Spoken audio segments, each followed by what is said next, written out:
ಉತ್ತರ ಕರ್ನಾಟಕದ ಹೆಮ್ಮೆಯ ರೈತ ಧ್ವನಿ ಟಿವಿ ಚಾನೆಲ್, ಬೆವರಿಗೊಂದು ಭರವಸೆ. ಸಾಲ ಮನ್ನಾ ಬರಗಾಲ ಘೋಷಣೆಗೆ ಕಬ್ಬು ಬೆಳೆಗಾರರ ಸಂಘ ಆಗ್ರಹ.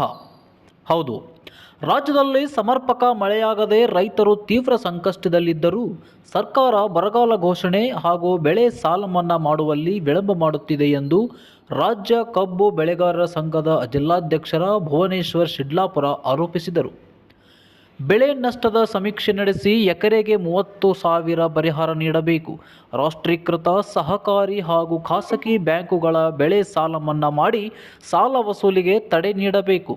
ಬೆಳೆ ವಿಮೆ ತುಂಬಲು 1 ತಿಂಗಳ ಕಾಲಾವಕಾಶ ನೀಡಿ ಕಳೆದ ವರ್ಷ ವಿಮೆ ಪರಿಹಾರವನ್ನು ತಕ್ಷಣ ಬಿಡುಗಡೆ ಮಾಡಬೇಕು ಎಂದು ಅವರು ಒತ್ತಾಯಿಸಿದರು. ಜುಲೈ 21, 2026 ಕರ್ನಾಟಕ ರಾಜ್ಯ ರೈತ ಸಂಘ ಹಾಗೂ ಹಸಿರು ಸೇನೆ ವತಿಯಿಂದ ಹಾವೇರಿಯಲ್ಲಿ ನಡೆಯಲಿರುವ ಬೃಹತ್ ಪ್ರತಿಭಟನೆಯಲ್ಲಿ ಜಿಲ್ಲೆಯ ರೈತರು ಹೆಚ್ಚಿನ ಸಂಖ್ಯೆಯಲ್ಲಿ ಭಾಗವಹಿಸಿ ಬರಗಾಲ ಘೋಷಣೆ ಹಾಗೂ ಸಾಲ ಮನ್ನಾ ಬೇಡಿಕೆಗೆ ಬೆಂಬಲ ನೀಡುವಂತೆ ಕಬ್ಬು ಬೆಳೆಗಾರರ ಸಂಘ ಮನವಿ ಮಾಡಿದೆ.